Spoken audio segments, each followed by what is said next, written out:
This is AV SuperFriends Perspectives, a collection of interviews, discussions, and presentations from conferences, trade shows, and events that just don't fit either of the other two shows.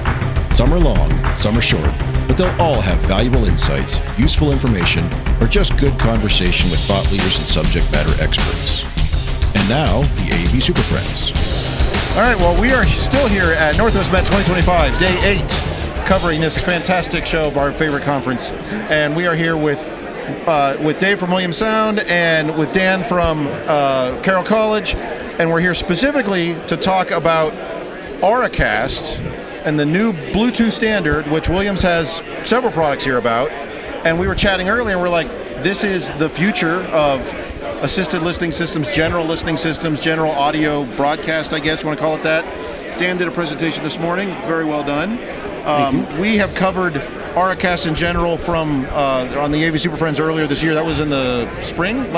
When was that? It was right after InfoComm last year when we started to get interested. We also had... When did we do the show about that? It was this year. It was this year. Okay. It was in the spring. We did a whole show about it. Yeah, we did. We did, yeah. And we find it to be fascinating because I'll just say from my perspective, we used to deploy assisted listening systems in every classroom we'd build. And this year, the first year, I stopped doing that because we got uniform response from students. They hate it. They don't hate the capability, they hate the current systems. It's IR, it's RF, it's T-coil. They have to wear a different headset or something. It's self-identification. They don't want to do that. They have to self-identify that there's something different about them. They don't like that. Bluetooth solves so much of that. So I wanted to just come and talk with you guys about like Bluetooth and Auracast being the future of this. What's your take on it? Go ahead, Dan. I can. No, I'm excited. Well, first thing off is I have hearing aids, so I have skin in the game almost here. So I'm excited about that, and the fact that we've been approached by my accessibility department on my campus saying, "Hey, how can we do this better? How can we not have students self-identify?" So I've been looking at trying to get a transmitter and receiver. And from what I can tell right now, and maybe you know better, most of the products I see are just based out of Taiwan right now. And have you seen any kind of transmitter receiver that's on the market that you can pick up? Well, Williams has got one, I guess, right here. Dave, can you solve that problem right now? Hey, we can do that. So, you guys, this is one thing we've been working on with the SIG, the Bluetooth SIG, for almost 3.5, 4 years. It was 3 years ago in Orlando where we kind of had the first prototypes out that we were showing, at InfoComm, kind of broadcasting out and showing what this platform was going to be. And what we found out that through all of our development, that this was going to be a platform that everyone was going to really buy into. Because when you think about everything that we've been doing for the past 50 years, what you guys are familiar with, RF, IR, induction loop, this is going to cannibalize all of those environments because because of its ease of use deployment, right? Because of the coverage that it gives now. So this Auracast, being able to have this one-to-many connections, right, that we couldn't do in the past. It was, Williams had a product years ago, it was called BluePod, right? We'd put it in a conference room, we'd walk in, connect to it, but it was just a one-to-one relationship, right?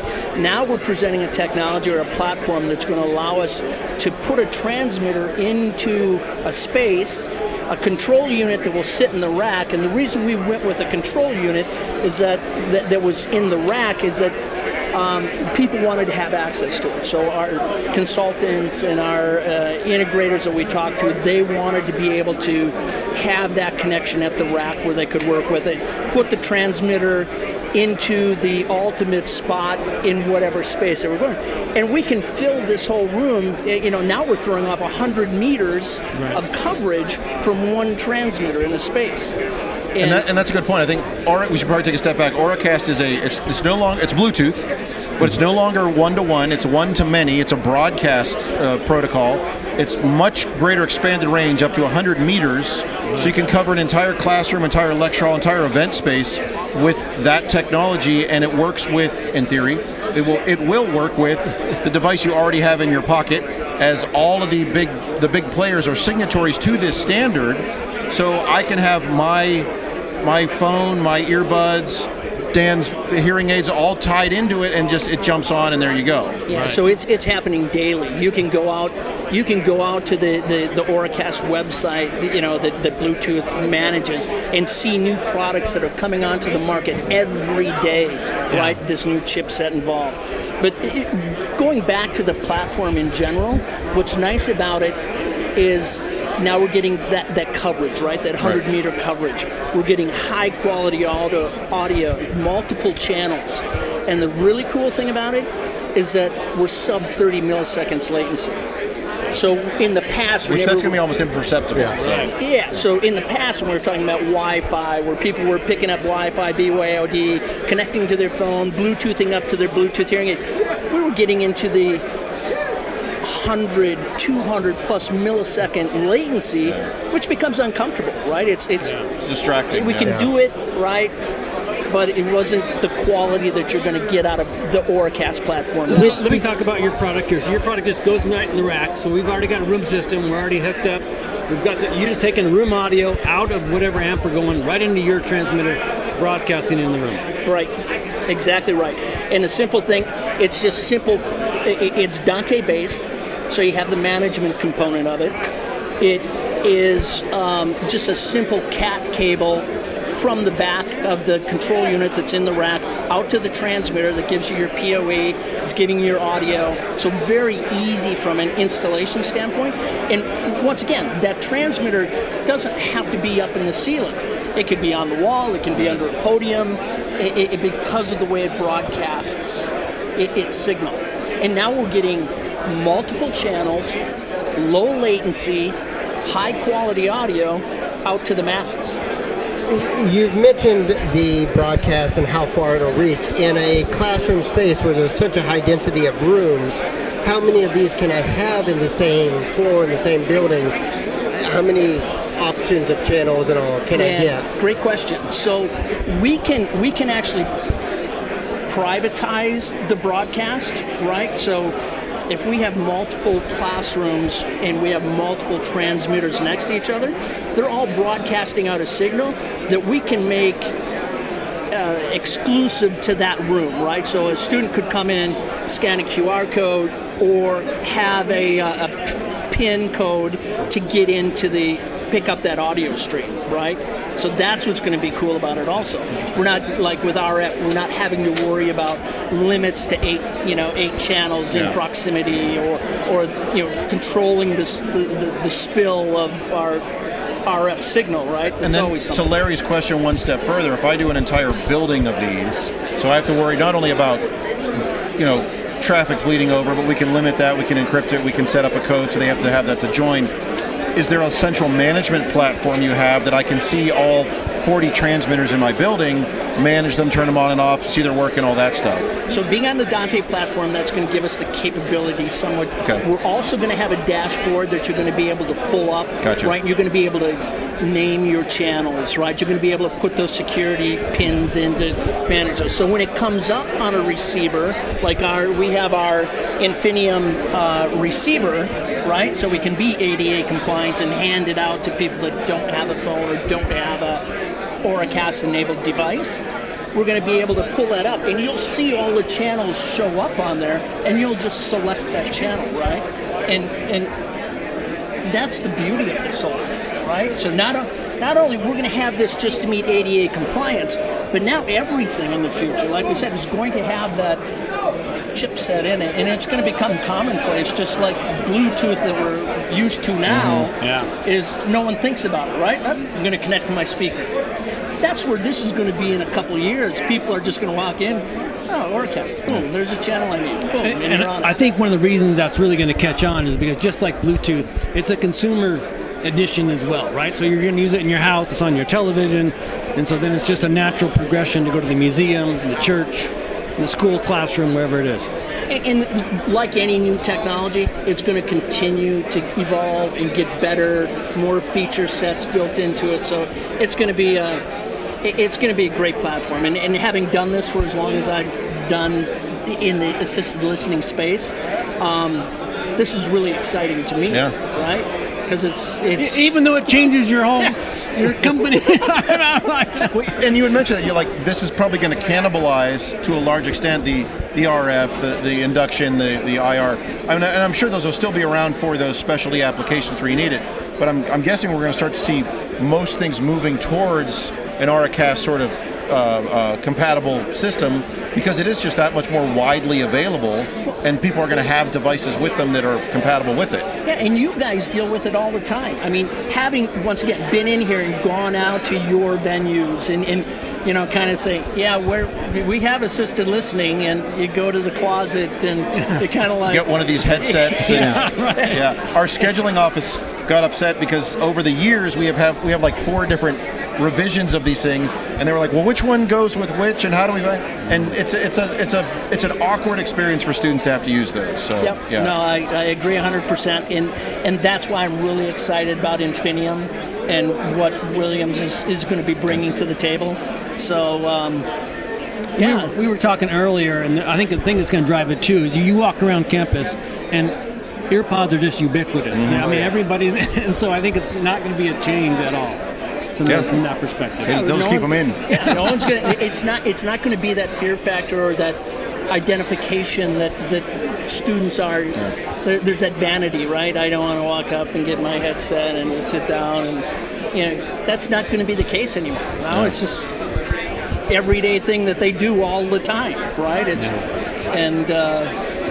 You know, like I said, from a commercial aspect, being able to sit down in my house and put an earbud in and connect to my television and get that audio, that's going to be huge. And walk around your entire house. Walk around the entire house. Dan, you did a presentation this morning on kind of the general concepts of Auracast and what it can do. And so what's your take on this sort of thing in an education environment?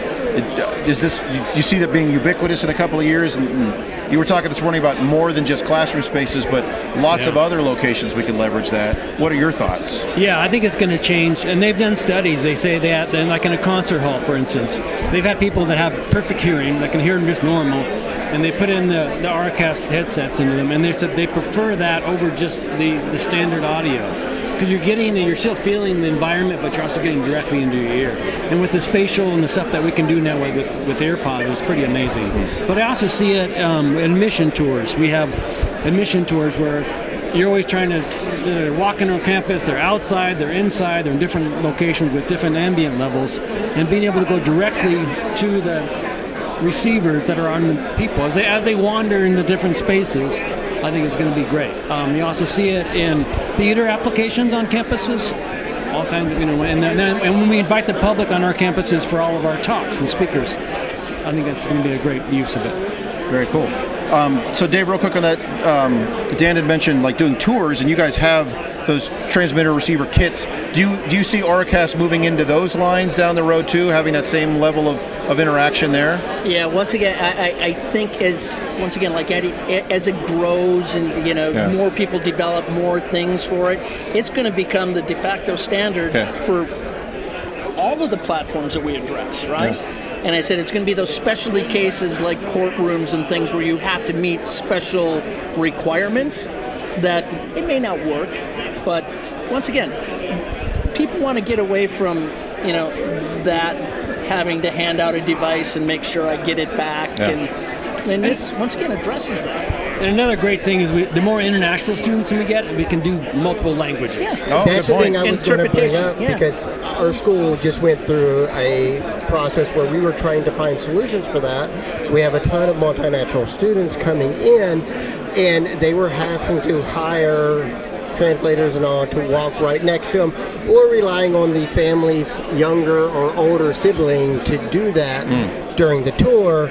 It'd be nice to have something to make one person be able to speak to all of these students on that tour who need that particular language. And that's probably a whole platform for you guys in your next podcast when we start talking about how does AI integrate into this solution when we talk about interpretation, AI interpretation. That's really intriguing. You could have a second, let's say a second rack mount device, whatever, that's grabbing that audio feed, doing the AI interpretation, firing it back out on a second channel, so someone in there who wants to hear it in a different language or whatever, they get that using the same system. Yeah. So. And that's a whole nother topic to investigate. Because I'm sure you'll be announcing at InfoCom, right? So yeah. You got a month. Well, we've been there and we pulled back a little bit on our captioning and AI kind of. I know a lot of those, they don't meet like the strict standards, and that's one of the challenges. But I also look at it from the standpoint of like, well, right now I have 0, and if that only gets to me to 90%, that's 90% better than 0. And I know it doesn't meet the strict standard of a certain level of quality, but it's better than nothing. It shows you're trying. Yeah. Right, and like I said, they're just from some of the tools that are built into our iPhones, our captioning capabilities, and we're bringing those audio feeds in and watching captioning happen. It's just going to continue to get better and better and better. And before long, it's we're going to get all the languages and all the captioning we need. Very cool. And be able to hear it. All right. Any other thoughts from anybody? No? Dan, Dave, thanks very much. Hey, thank you. I really appreciate it. Good stuff. Well, that wraps up another episode of AV Super Friends Perspectives. If you have a perspective to share, you can contact us with questions, topic ideas, or general complaints at mailbag@avsuperfriends.com. Nice work, everyone. Sharp broadcast. Really good. Everyone on the floor as well. Really a lot of hustle. I liked it. The opinions expressed by the AV Super Friends are solely those of the individuals and do not represent their respective institutions, organizations, companies, or clients.